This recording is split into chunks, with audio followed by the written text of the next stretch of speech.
Portals for rituals.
Good evening, everybody, and welcome to the Reveal Report on a Monday. I thank you for joining us. Hope everyone had a great weekend and got outside to enjoy some fresh air and maybe a little sunshine. Maybe went to a park, raised your vibration. What do I mean by that, guys? I mean, try and be happy and smile and try and enjoy this season because there's so many great things to do.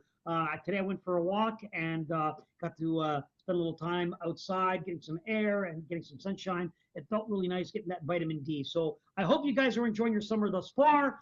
And I welcome all of you for being here on a Monday because, you know, summer season, people go to their cabins, their cottages, they go to the beaches, vacations, and they enjoy themselves. And a lot of people won't watch the live part of the podcast, but they'll watch during the week on their cell phones or so forth. And I appreciate that. And if you're new here, we welcome you to it. The Reveal Report. What do we talk about? Well, all things supernatural, paranormal, the occult. You know, had this fascination growing up with ghosts and hauntings, and I was like, oh. And later on in my life, when I was living in LA, I had some experiences, and I wanted to know more about them, so I got into them. And man, there are so many unexplainable things that are out there in the world of the supernatural. And the deeper you dive, the more you uh, become shocked.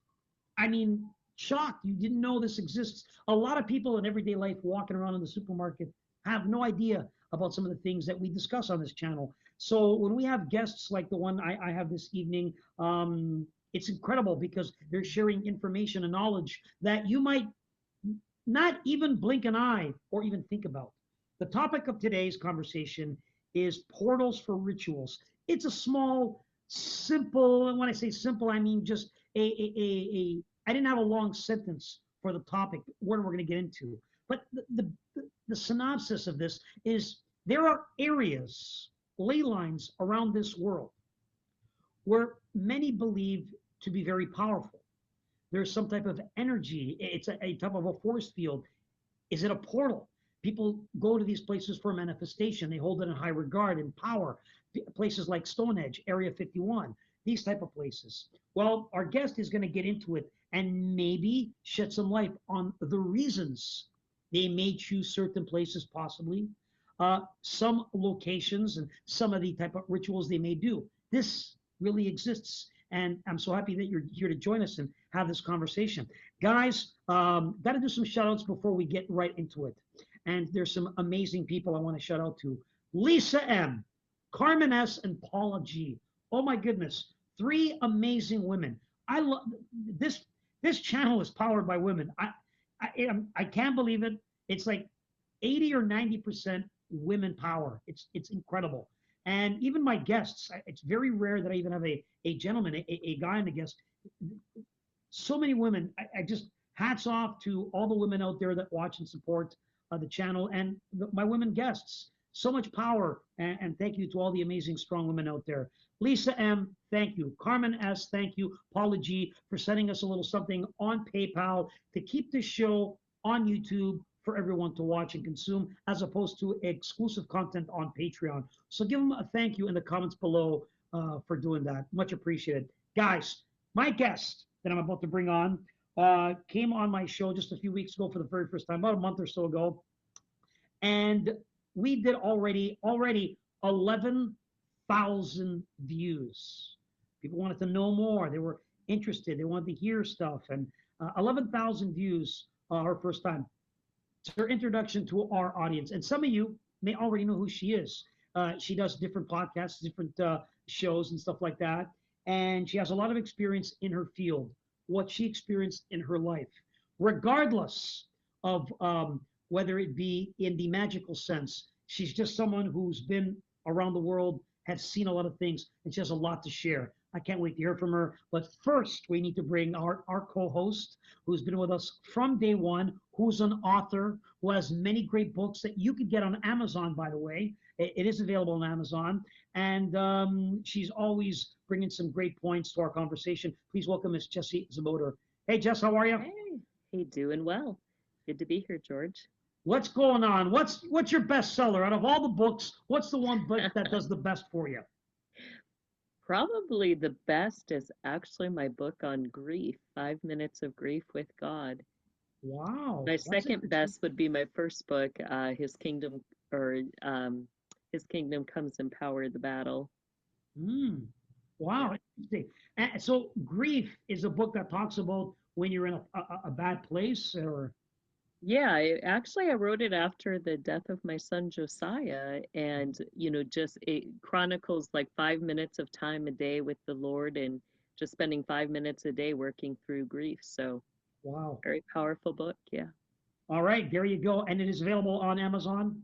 It is, yes. Okay, excellent. At the end of the show, we give everyone an opportunity to give their plugs and where they can watch and support what you do.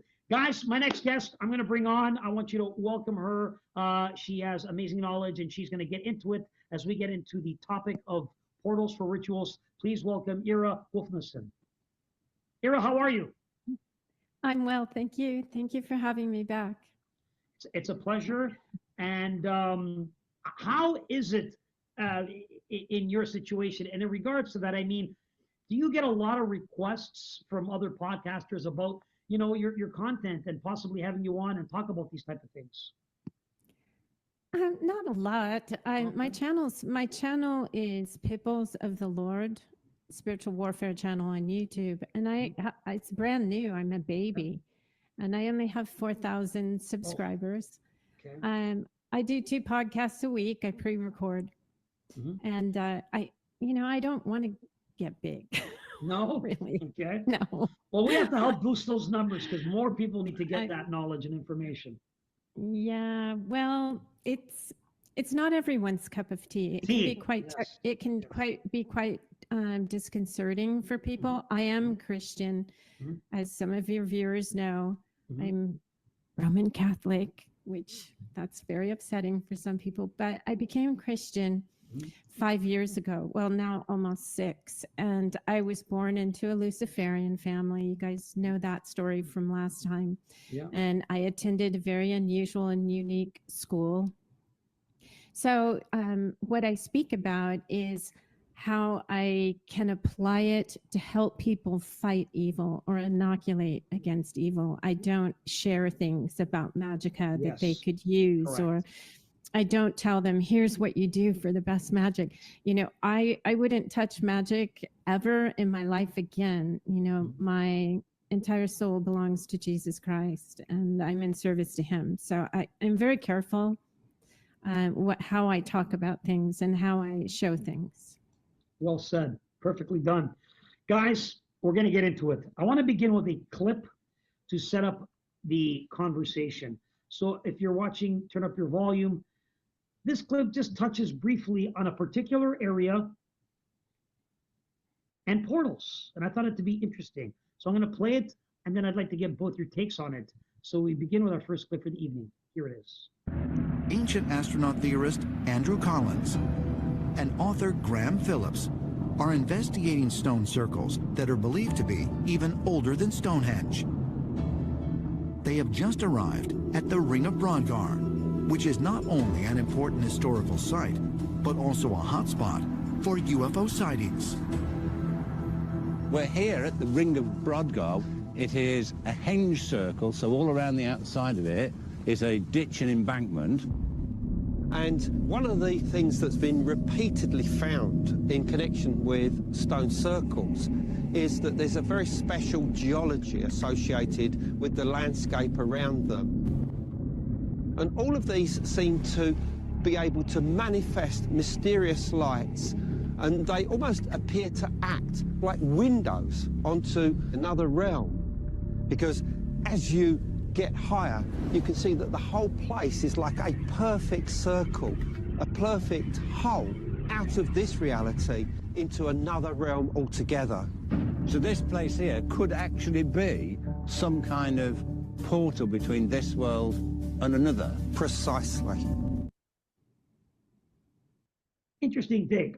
I'll begin with you, Jesse. What are your thoughts on what you just saw and different areas around the world that are considered some type of portal or energy ley line to do manifestations or used in many different ways? It's incredible stuff. What are your thoughts? Yeah, I mean, I think there's a lot of information out there that there are such places, but the question is, I think, it's just fascinating beginning to look or think about those concepts of, can we access other dimensions? Are there, beings, whether aliens or demonic, that are overseeing? Are there people who oversee those sites?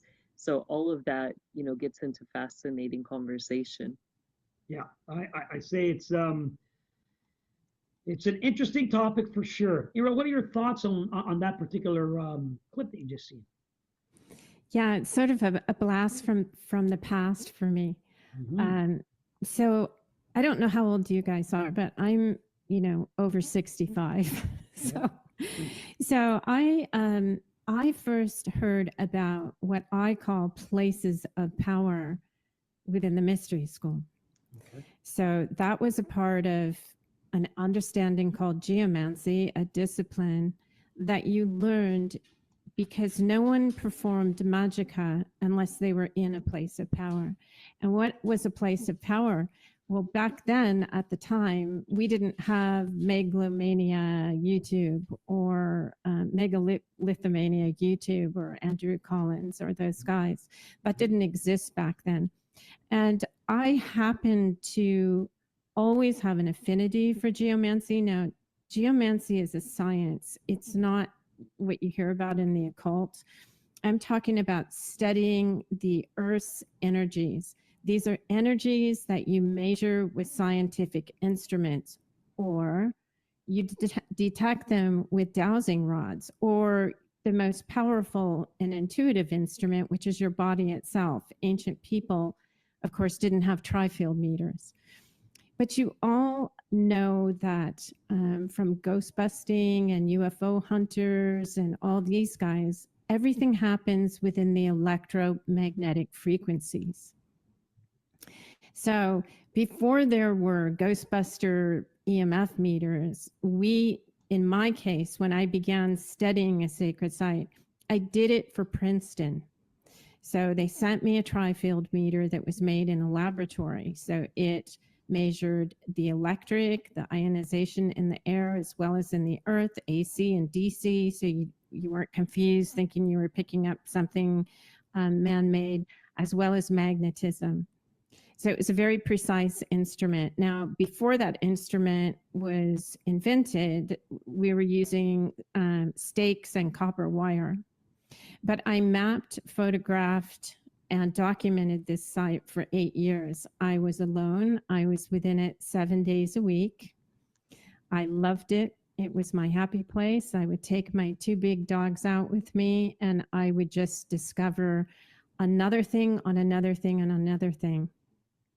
And the most profound part of this journey of studying this site, just documenting it, because I'm not a big brain person really. And I would have experiences and I couldn't explain them. So I would hearken back to my studies in the mystery school of geomancy and places of power. And I would remember what I was taught, which was, you don't do magicka unless you're in a place of power. And I would think, well, why is this? You know, are these places preternatural, metaphysical, or are they scientific? Yes. Well, of course, at that point with the instruments, I was starting to realize something, and it is scientific as well as preternatural.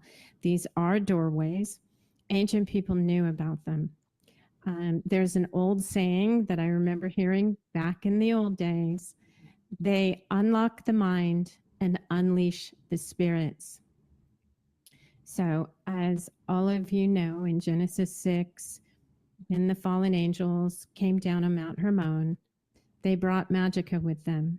Mhm. Wrapped within that magicka that brought power and control and destruction to mankind were the sciences, which are God's science. So places of power, what you call portals for rituals, it sounds like something on Yeah. Amazon or something. Yeah. Portals for rituals. What you see with these places of power, they are naturally forming. They are God's work. And, you know, we can speculate or assume that God made places of power so we could grow closer to him, we could communicate with him. These places, because they're natural to the earth, the Hopi called them the spots of the fawn, they're speckled all over the earth. Mhm. You might even be sitting in one right now and not know it. Wow. But these were made indifferent, so they could be used for holy worship and connection to Yahweh, to God, now to Christ, whatever, or they could be used for the unholy. So when the magicka was brought down, the pharmakeia, the sorcery, this fallen angel technology, this understanding was, here's how you harness the energies, and here's how you build a temple, a ziggurat, a pyramid. So now we see with the oldest cultures all the same structures. We see the tall Tower of Babel, we see the pyramids, the ziggurats, etc., the stone circles, and we all scratch our heads and say, what is this? But upon scientific examination, they all have the same characteristics. They're all heavily laden either with limestone or granite. Yep. They have a heavy mineral content. They have underground water and sometimes found on fault lines. They have higher than average electromagnetic frequencies or measurements to them. They're also on magnetic anomalies, or they create magnetic anomalies themselves, such as the Great Pyramids and some of the larger structures do. And when you try to understand magnetic anomalies, the other half of the equation of electromagnetism, you realize that even a fumarole that's extinct still holds the magnetism. So you might be standing on a piece of land and it might be an old caldera or whatever, and you'll come across some archaeology. The most interesting part is 100% of our sacred sites are built upon these electromagnetic anomalies. 100%. Some say religion was born in them. You know, the mountains, all these mountains, well, you could actually look at them. That's where God lives in the Old Testament. You could look at them and say, well, that's kind of like a pyramid. What were they building the pyramid for? But if you want me to give you the hard, cold science, I will do that. It's a few paragraphs that I'll read. But what happened to me within this site, ancient people used them for invocation and evocation. So the whole idea of bringing this down to us, this information, was this is how you bring the fallen angels in. And of course, they wanted to come in. The pharaohs are called the living gods because they were merged literally with a fallen angel, a god with a little g. When they died, there was the opening of the mouth ceremony in order to release the entity from the human corpus. um, you look at idols and things that they would make that even in core shamanism, modern shamanism, they are always instructed to release the spirit from the object that they've imbued with the spirit. So this is thousands of years old. It's my belief it came down with the fallen angels in order to bring them in all the time. You know, we see it happening today with the internet. But these locations on the earth, they alter the consciousness as well. They affect our brains because of the higher than average electromagnetic frequencies, especially on what's called a discontinuity line, is where everything happens. So if you are at a haunted house, most likely it will fit the definition of what I'm going to read to you in a minute. All of this knowledge was understood. You saw the Mesoamerican temples. You've seen the Egyptian, the Mesopotamian, the ziggurats. They're all over the world. And a study was done where you see people making offerings of seeds and fruit. The study was done in a laboratory controlled setting where the seeds that were left at the top of these structures had a 300% yield increase. So there is logic to the madness of these rituals that were performed on top of these pyramids. They would leave baskets of seeds. And we also see, like, for example, with Göbekli Tepe, that agriculture always springs up either just before or just after temple building. Is it the chicken or the egg? But there is a phenomenon that happens every morning at 3 a.m. And that's when the magnetosphere rushes over the planet wherever you are at 3 a.m. in the morning. It will rush across the planet and electrify anything that conducts. Now remember, underground water, a lot of minerals, elements, metals, crystalline stone, the human body, you know, is 72% water. So these things all electrify at 3 a.m. in the morning. That's also known as the witching hour. And I know I'm giving you a lot of information and everybody probably wants me to be quiet, but No, please continue. We want to hear this. let me just read this, paragraph. So what happened to me within the power spot were things that were absolutely inexplicable, things that you work so hard in Magica to manifest, to demanifest. Yes. You know, things appear, a cave that wasn't there before when you know it like the back of your hand, or there's suddenly a boulder that's there, you're time slipping. I'm not saying this happens. Now, I was going out 7 days a week every day. I loved it out there. I don't want you to think this was happening every single day. Sometimes this was a period of 8 years where I would come face to face with what I thought was a human being, and then it just disappeared. So these places do alter the consciousness. And when you look at all our oldest altars, including in cathedrals, they're all made of granite. These places are heavy in granite. You also see within the Catholic Church, everything is gold and silver, and you wonder, are they just being extravagant and ridiculous, or was there a reason for it that we've all forgotten? I mean, we are literally people with amnesia, as Graham Hancock said.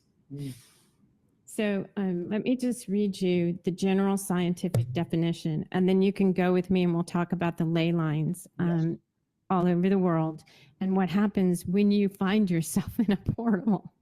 Jeez. Earth produces a magnetic field much like a bar magnet. Any compass needle tells us that the North Pole of our Earth magnet is near the physical North Pole, which is one end of the axis on which our planet rotates. Life on Earth would be impossible without this field called the geomagnetic field. So when I mentioned geomancy in the occult, the geomagnetic field deflects the solar wind, deadly blasts of electrically charged high energy particles from the sun. When our part of Earth rotates into sunlight at dawn, the geomagnetic field recoils from the impact of solar wind, and this affects the field lines, what you know as ley lines. Field lines can be thought of as linear incarnations of the magnetic field. Sprinkle iron fillings on a piece of paper above a magnet, and you will watch the fillings arrange themselves along these invisible lines of force. At dawn, remember the magnetosphere passing over the planet. At dawn, the magnetic field lines shrink, which makes them stronger. That means the strength of the geomagnetic field running through the land, our homes, our bodies, and brains, surges each dawn. Conversely, at night, the geomagnetic field lines are no longer being compressed by solar wind, and they gradually stretch into a long tail emanating from the dark side of the planet in a pattern reminiscent of a comet. This lengthening of the field lines weakens them. The end result of all this is that the geomagnetic field weakens at night only to come roaring back quickly as dawn approaches. There are places where the local geology makes this effect stronger than at others due to the principles of electromagnetism. Electromagnetism is a single word for a reason. Magnetism and electric force are inextricable twins. A moving electric current generates a magnetic field, and a changing magnetic field generates electric current and anything present that will conduct it. So everything conducts. The energy rises at 3 in the morning, pre-dawn. All the rituals are worked. The portals blossom open. This is how our electric power plants work, blah, blah, blah, blah. So that gives everybody that has a little scientific craving a better definition. But ancient people knew that this was the best time to take a journey or go into the other world or summon or do incantation, whatever they were doing. And I was always told that magic is but a whisper of what it once was because we no longer use these sites. So you also see, and we'll go through some photos in a minute, serpentine imagery, as well as a lot of gold being used. And I can share with you about that when you feel good about running the photos. But also we have to remember that the blood altars, they were all built upon these places. So the sacrifices were done on the granite blood altars at specific times with a specific astrology. Planets were in certain positions, just like when you do your Solomonic magic or whatever, you have an understanding of that. It's pagan, ancient planetary magic, really, and it's across the board come through all the way up into the Golden Dawn methodology. But it's really just an ancient form of something that everybody knew about, especially they knew way more than we did about it. They were part scientist and part metaphysician. Yes, they used it for evil, for power and control. Children were sacrificed. People were just sacrificed in the most gruesome manners, especially at the tops of the Mesoamerican, Mayan, Incan, at the tops of these, I should say Mayan and I can't remember the other name, but yes, thank you. And, the types of demands these entities were asking for, they were definitely not God. But yet we can turn around and then look at our oldest cathedrals and our oldest estates and find holy worship. Or the Christians would go to caves, or you would see the really holy people, they would go into caves. Caves have this same thing where they're able to alter their consciousness. I believe when we all pray, it's a kind of altered state of consciousness. You're meditating and you're connecting to the divine and the holy. So let me see if I forgot anything here. So when you're ghost busting, when you go to a haunted house or a cemetery, a lot of the cemeteries, the oldest ones, are built on places of power. And the headstones are that same granite telephone line. Oh, look at that. That's why they use that stone. Yeah.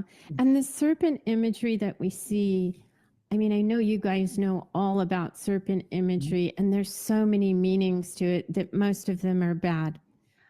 But ancient people with petroglyphs would often use serpent imagery to communicate currency or electricity.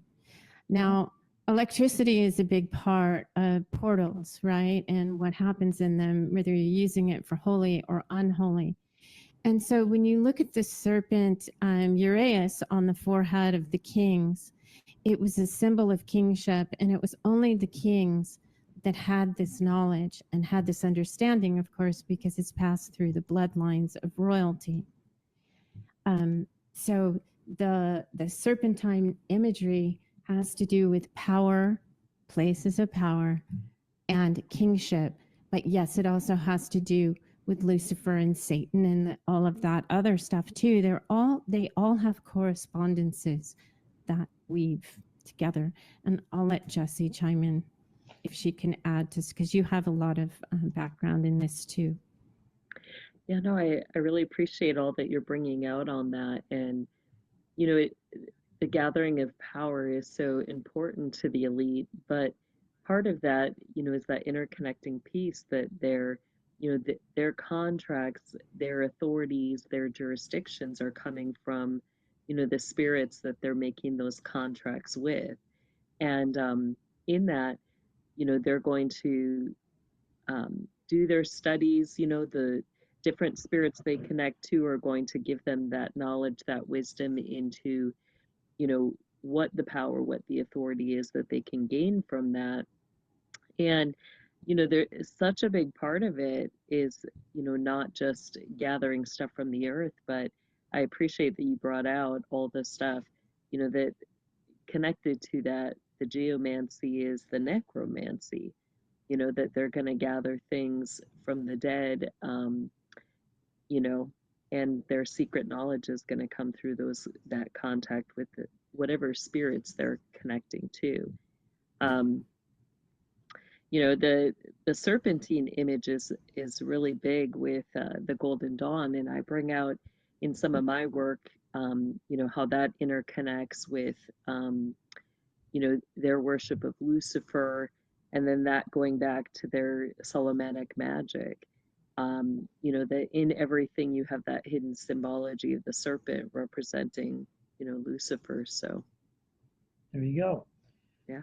I want to start sharing a few pictures and allow Eira to talk to us about some of these pictures. And Jessie, feel free to chime in on some of these photos I'm going to put forward. And I was sent a few. So let's begin with this one right here. So that's the serpentine imagery again. These are miles and miles of hand-stacked rock walls. No one knows why they appeared or where they came from. It's very difficult to date rock walls. You can somewhat date them with the patina. However, you can be way off too. So according to the anthropological records, these were here before any human memory. And they're just everywhere. And when we measured them, they follow what's called the telluric currents, which are the lines, like I just read to you from that passage of the scientific background. They follow the ley lines or the telluric currents, which run as deep as only 3 feet into the earth. But these are following those lines. And then you can see on the head, there is a serpent's head. So it's a snake with a serpent's head, Yeah. but it is following that, what an ancient person would call a line of power. Now, animals give birth in these places. They're attracted to them. They're not considered geopathic stress lines. They're healthy lines. You know, they're natural to the earth. Again, what Jessie said is key, because when these places were utilized, they were invoking and evoking pure evil fallen angels. You know, it was very clear for that. So that's why when these places are, I guess, documented, I believe it's a harnessing, it's a corralling of these natural forces, which is a setup for that portal. And then they do the rituals and invoke the entities. Now, I can't really say for sure, but that was my understanding. That was what I was taught. But of course, the father of lies, Lucifer, you know, we have to be careful with what we think is the truth when it comes to the alternative power or understanding of these places as well.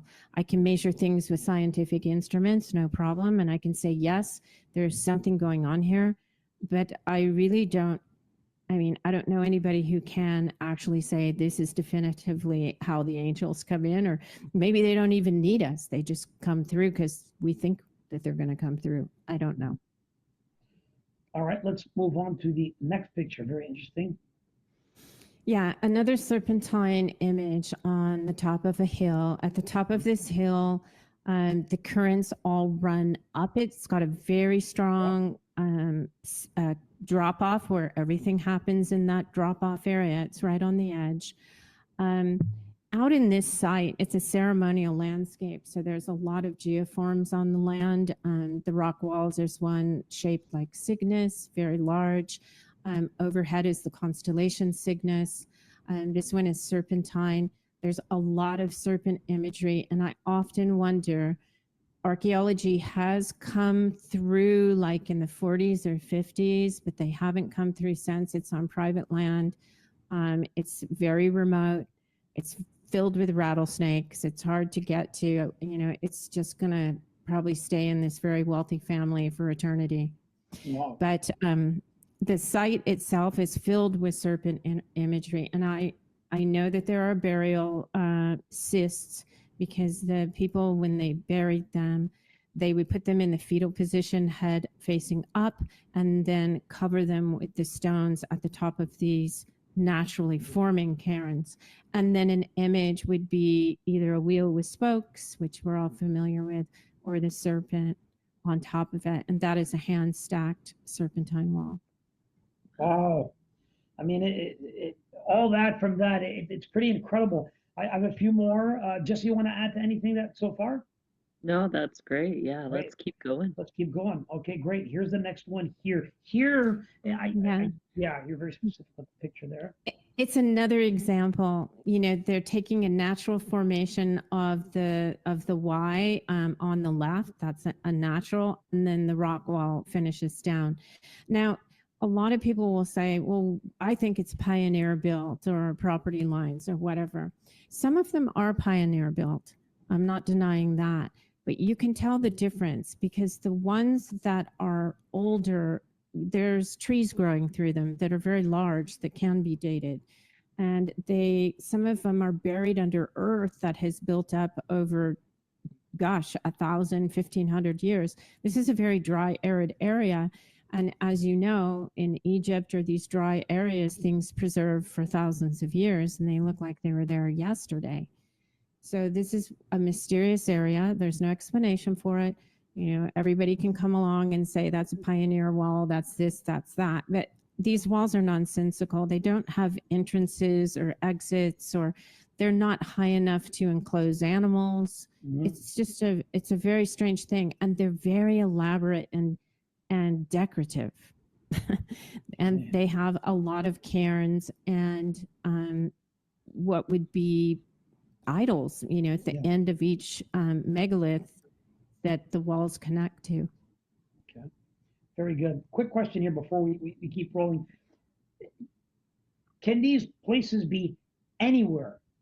Anywhere? Yeah. Can they be in America, Canada, Europe, or is it just specifically? They can be at your house. If you have a severely haunted house with no explanation, you've had your house blessed and gone through the whole thing, you might wonder if you're in one of these places. Wow, look at that. Interesting. It can happen like in the formation of the buildings or the structure of the buildings too, where like when you have extreme areas where spirits are connecting, where you can get the cracks in the walls, the foundations, the ceilings, in rooms where they're going to show up, and like those cracks can come and go, you know, where they'll just show up when the spirit, like, or during the witching hours, things like that, and then the next morning they're gone. There's nothing there. So people have reported things like that too. Yeah. I will say, interesting what you say here is, I went to Lexington, Kentucky, and in Lexington we were doing some research on the paranormal and certain hotspots and locations. And we would use dowsing rods to try and communicate and find certain spots. And the one thing, whether it be in Lexington, whether it be other parts of the U.S. like Connecticut, that brings it all together is limestone. Uh-huh. Limestone was in every location that we went to that was lively with action. Yeah, and that was part of the pyramids as well. That was a part of the recipe for the pyramids. But these places, I'm just going to throw this out there. Yeah. It's almost like they're asleep, some of the ancient ones. And like, for example, when I came into this one, people hadn't been there for thousands of years. It's like it was just left untouched. And I almost felt like it required human consciousness. And if you're dealing with orbs and things, there's a saying within the paranormal community, the more you become aware of them, the more they become aware of you. I think it was Christopher, might have been Christopher O'Brien. He was actually a friend of mine. Okay. He passed away. But yeah, it's a very slippery slope. Everybody's fascinated with the preternatural and the paranormal. I don't think it's healthy. Knowing what I know, you don't need to go do that. Prayer is the best Ghostbuster. Prayer is the best UFO buster.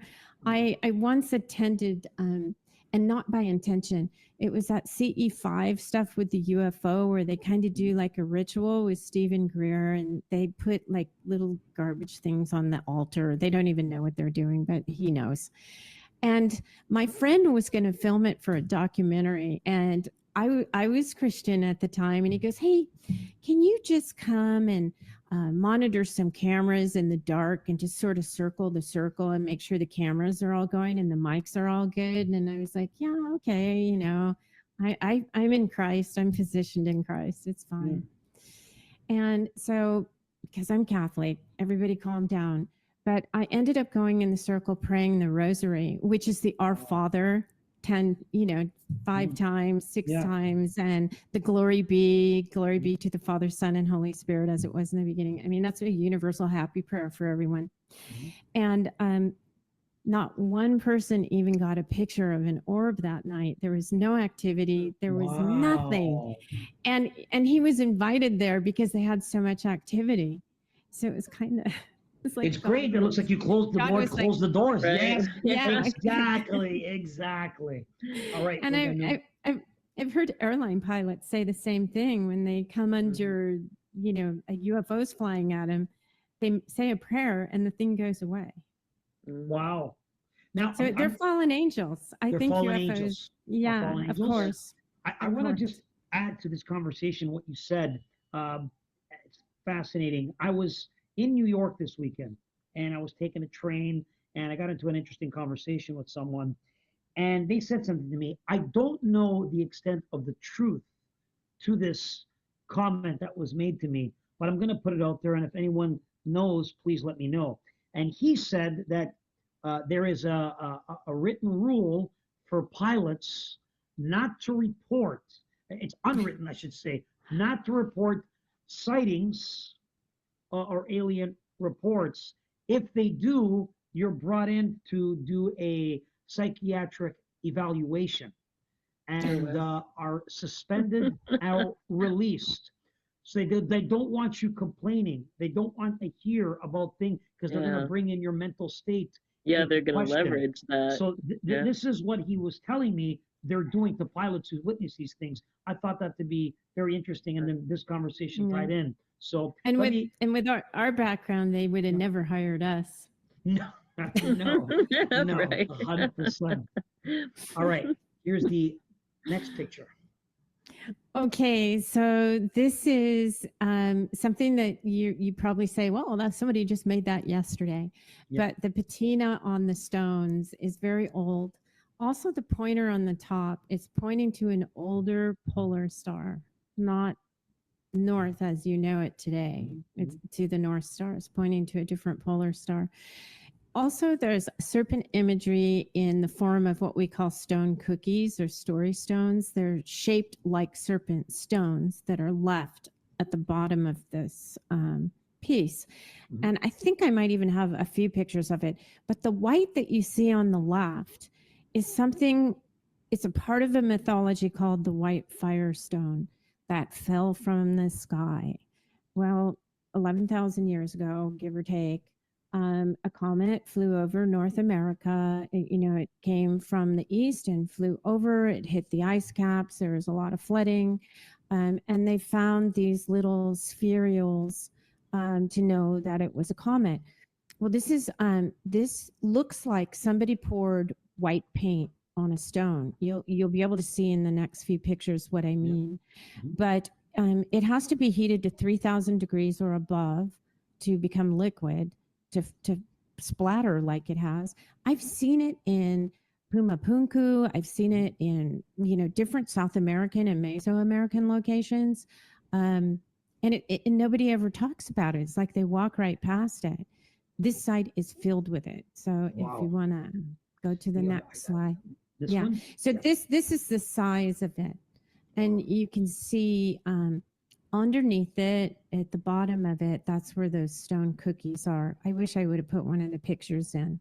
But it's at the very, very top. It's very difficult to get to. Like I said, the place is filled with rattlesnakes. I walked with rattlesnakes for 8 years, and Wow. praise God, my 2 dogs, which each were like, one was 70 pounds, one was 130 pounds, they ran wild, and Wow. they were never bitten, and I was never bitten. Praise the Lord.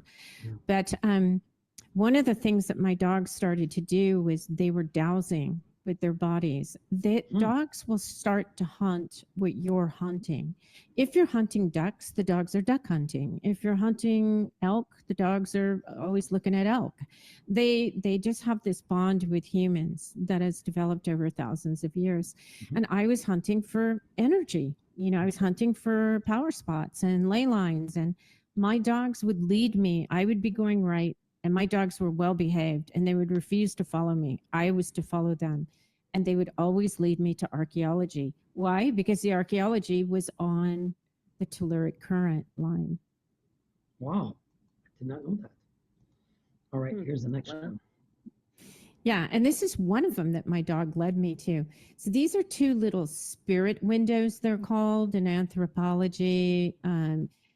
They don't face anything that I can see, but I would assume there is a constellation that sets through these, because there are others like this, where when you sit at night and look through them, a constellation will set directly there on the solstice or equinox. Here's a Okay, so that's the white firestone.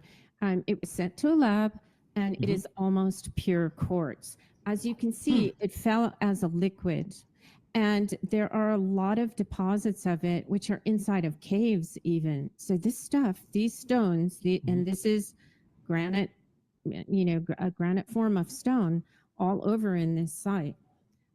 It's very old. It happened, 11, 12,000 years ago for sure.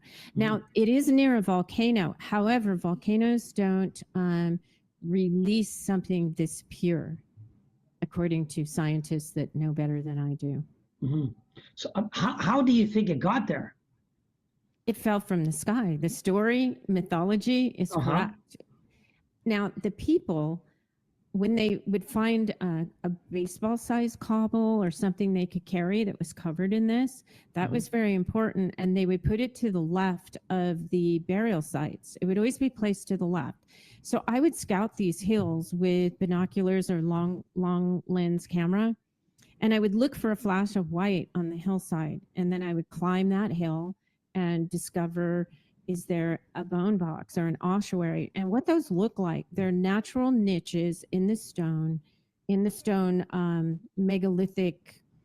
It's like a bunch of giant boulders all crashed together. There'll be like a tiny little area that's naturally formed. And so in the mythology of the Path of Souls of the people across the entire Americas, there's something called the Path of Souls. And probably a lot of you have heard of it. The Milky Way was where the souls would go up into heaven, and they would travel the Milky Way. And the Milky Way also had like a serpent's tongue. It has a Y in it. If you've ever seen the Milky Way clearly, you'll see that it has a Y at the end of it. And so the mythology was, if you went right or if you went left, you either came back or you went to the beauty world.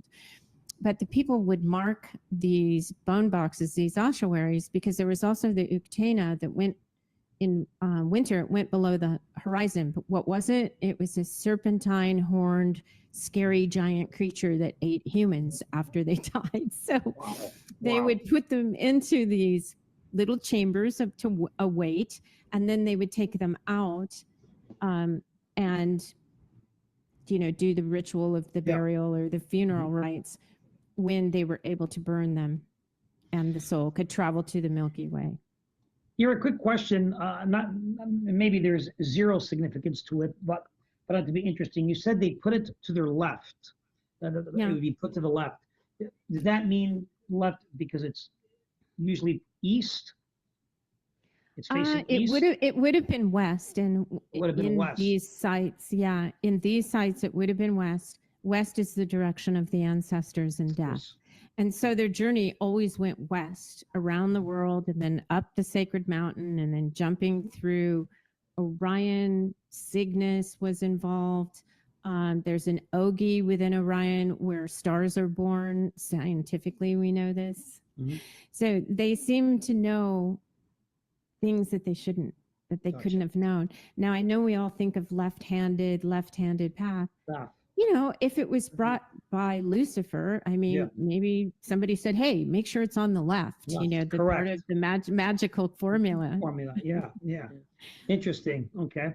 I just know, and I mean, not to go into a deep conversation, but a lot, sometimes they'll do rituals as you have to face east, and it goes back to some of the Middle Eastern formats and so forth. Right. Ad Orientem is facing the rising sun, the direction of resurrection, new life, new birth. In Egypt, there were initiation rituals where, look, if you got into a mystery school in Egypt, you could be crippled, you could be blind, but if you could answer the question, you got one of the greatest educations on the planet.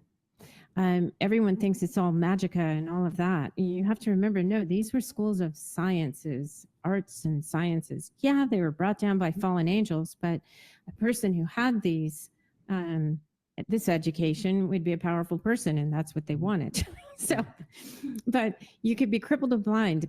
The odd thing that is, gives me faith in humanity was these adepts and imperators. The question was, how do you know if someone is suffering? And everybody would make an answer like, well, they're limping or they're whining or they're complaining. They told me. The correct answer that gained entrance into these schools was, I know someone is suffering because I'm suffering. Wow. And they wanted them to have this empathy and compassion because they would be educated to work tremendous rituals under commission by royalty and penalty of death against the public, which could include their families, their people in the cities or whatever. They wanted people that would say no to the ruler, people like Daniel, people that had a moral compass. They did want that, but that, of course, was hijacked by evil and evil people and that part of the priesthood. It was trying to be good. And so speaking of East and Ad Orientem, in these first initiations, they would be taken to a temple pool and they would sit on the edge of it and they would be told, you are going to dive into this pool and swim to the very bottom. In the pool were 40-foot crocodiles. Jeez. So they were told to sit there for 72 hours and then they would be told to jump in. What we know from science today, people tell me this isn't true, but I think it is true. What we know from science is if you have faced your death for 72 hours, you lose your fear of death. We also see this recorded in when they would put the adepts or the neophytes into the tombs, the stone tombs, and cover them with a stone slab and not tell them they were getting out. But they would be left for 3 days, usually high on blue lotus. And then they're thinking they're dying because no one's letting them out. No one's bringing them food or water. And they're tripping. They're journeying out into the universe. So these these neophytes would dive into the pool. They trusted their imperators, their masters, and they would dive into the pool. And the ones that did would find a light at the bottom of the pool. They would swim past the crocodiles, and they would come up the other side with the rising of the sun. They timed it perfectly. So when they came up, they would be facing east outside of the temple to the rising sun. And that was initiation, which is commencement. Wow. An invitation into the next degree or grade. Now, what these young men didn't know was, of course, they were very valuable. They had fed the crocodiles and probably drugged them, and they knew they weren't going to get them. Again, it's very sneaky, right? You don't know what you're getting into with part of these schools. Let's go. We got a few more pictures I would like to get your input on. How about this one right here? This is in Scotland, I think. I don't know where it is, but it's very familiar to me because of what in the site I studied. You know, it's the same type of thing. Again, serpentine imagery. Yep. And they'll know what that is. Yeah. And I often wonder if Tamu Nafal were not buried in these locations, or the Nephilim, you know, that they didn't bury them under big serpent, you know, effigies. Yeah. Wow. Yeah. It's fascinating, some of the stuff here, I'll tell you. Oh, look at this one. This is Ohio. The Ohio Serpent Mound. It's a serpent with, a lot of people believe it's consuming an egg. Jessie probably knows way more than I do about that kind of symbolism. It is on a magnetic anomaly as well as a continuity discontinuity drop off, as you can see. Somebody, I believe I heard, you know, this has been a long time ago since I studied this stuff, guys. It's been like 15 years. This is not something I do every day. But a meteorite struck, so that it's heavy in iron at this location, which is also conductive and all of that. All of these locations have a lot of orb activity, a lot of light anomaly. Now we know with earthquakes near fault lines, when the pressure on the granite will release bursts of colored lights, and we know about sprites and elves in the clouds and on the earth, and we know about all these things. They are naturally occurring. But this is where things happen in these places. Time slips and strange people appear, and you know, things fly by you, and you know, this is where it seems to bleed into our reality and bleed out. And also with Magica, you guys probably experience this too. You'll hear a loud pop when something comes into our reality, almost like a gunshot. And they report that a lot in the Bigfooting world. Oh, interesting. I wanted to touch briefly. You said that's in Ohio, and it's interesting because a lot of case studies for me, when studying some of this stuff, there's a lot of paranormal activity in Ohio. It's known for a lot of well known for a lot of Satanism. Wow. Well, you have the highest witches in Ohio. You get the Grand Witches Ball there every year and stuff. Correct. And in fact, I don't know if you knew this, it's so lively, and there's so much about it that Netflix wrote a series. And the series is called The Devil in Ohio, which is about a satanic cult that does rituals, sacrifice for power and this type of thing. So this is it's fascinating to me that you said this is in Ohio and so forth. And then I've studied other parts of this type of stuff in Ohio. So interesting connection. There's a ton of stuff in Ohio. All throughout our continent in that vicinity. I don't know if you would call it the southeast area. There's the Adena Hopewell mound culture. One's older than the other. But to me, all of the hinges and the geomancing and the geoforming on the earth, the symbology there, it all is fallen angel stuff. All fallen angel stuff. Yeah. And they harness the energies and invoke so many things. They probably got 1,000 evil egregores going on out there and fallen angels out there. You know, people today are now bringing these things power again, and they're rising up. That's why Yeah. we see so much evil. We're in the days of Noah all over again. Our scientists are doing chimeras in the lab, and Yep. children are being sacrificed. And, Mhm. you know, we know that sacrifice is also sacrificial rape, you know, the trafficking of these poor children. It just, I can't even hardly think about it. Yeah. It's a dark time. It is so bad. It just gives me, it's creepy. It's creepy, sad. but we I need want to to go, it makes me want to go do really bad things to people that do. Yeah, yeah. I remember. I can't believe you said it. I think I gave this in my testimony to Jesse, where I remember saying publicly, I was like, Lord, let me loose and let me go seek vengeance on these people. I'm so angry. Yeah. I'm willing to, like, I'm probably gonna go to jail, but let me get at least one of them. And the Lord said to me, at least one. I said, let me do at least one. I said that, and I recall the Lord saying to me, and maybe it's just my imagination, but the Lord said, that's not your job. Yeah. Vengeance will Yeah. be mine, and Yes, you'll witness it. yeah. And I was like, whoa, I got to be visual. I must have, how is this thought entering my mind that the Lord said at that time, that's not your Yeah. job. That's not what you're here to do. Praise God. Praise God God. love you. Wow. God bless. I'm grateful. Yes. All right. So we got 3 more here. Here's the Okay, so Egyptian- we're going to talk about gold. So can you go forwards and backwards and look for the gold stuff? Okay, let me see. You could, This one. yeah, here? okay. Okay. So we all hear about the priest lawman, you know, the breastplate of gold that had the Yeah. 12 precious stones that represented the 12 tribes of Israel, and then the Urim and Thummim stones, precious stones. Everybody wanted gold. Why? Gold is conductive. When you're in a power spot, Yep.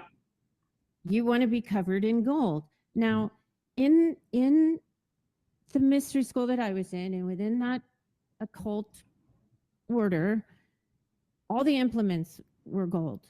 The pentacles were gold, the tables were covered in gold, the wands were gold, everything, swords, athames, everything, chalices, gold, all gold. Everything, jewelry, whatever it was, whatever you needed to work your magic, it was either covered in gold, plated in gold, or it was solid gold. So you have to think about the expense of that belief, that there is something to it. Now, every morning at 3 a.m. when the magnetosphere rushes over the planet, if you're in a power spot over underground water with the higher than average, you know, blah, blah, blah, Yeah. and you're covered in gold, the Egyptians had fingertips of gold. They had sandals of gold. So there's another picture in here of the fingertips there. We have this gold. But they also did something else. Now, I have no dog in this fight. I'm going to talk about something called mufkuts. In Egypt, the letters are MFKTZ, mufkuts. Some of you guys know a version of it in modernity called ormus. It's monoatomic gold. Go back to that little Egyptian black and white one if you can. They would make white powdered gold via alchemy, via the process of salvic coagula. And they would make little pyramid-shaped cones, and the pharaohs would consume them. You can imagine how healthy that was. I don't know. People swear by ormus. Now, I have made ormus, and I've consumed it for a brief amount of time. It does bilocate, like it'll be inside of the bottle, and then it'll be all pooled in your drawer outside of the bottle. How do you explain that? It is a weird substance.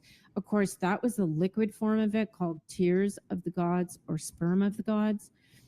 Gold is also called the skin of the gods in multiple cultures. So these guys were trying to become a power spot. Let's go, and let's go back to this one right here. They were becoming living portals that when they evoked or invoked, especially invocation, bringing the fallen angel into them, the living gods, the pharaohs, this was done in multiple cultures. Now, this had to have been taught to them. Of course, yeah. They didn't think of this all on their own.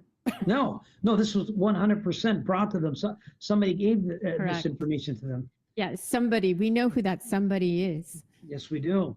It's a wild time that we live in. And this show is just to shed some light and put some information out there for people to realize. Now let me scare people. Yeah. People that have this unusual curiosity. I Mm. want you to know there is a price. If you want something, you give something. If you take something, you leave something. That's reciprocity. It's also the basis of sacrifice. You think you're making an exchange with Lucifer if you're a celebrity. If you give me 20 years of celebrity, I'll, worship you and do music videos where I look like I'm, worshiping you. Yeah. You don't name the price. You think you do. I don't care if you're the highest ranking person in your order or your society or your fraternity. You think that you're making a deal, but you don't name the price. And if it is not painful for you, it's not worth it to the devil. Yeah. And when it's time to collect that price, you don't name the time. You think you do, but you don't. It comes and you say, boy, that car accident that happened where my entire family died or whatever, it's just bad luck. It's just terrible. Why would God allow this to happen to me? Well, you're an occultist, number one. Yeah. But they come, they collect the price, and then in the end, what happens to you at your death?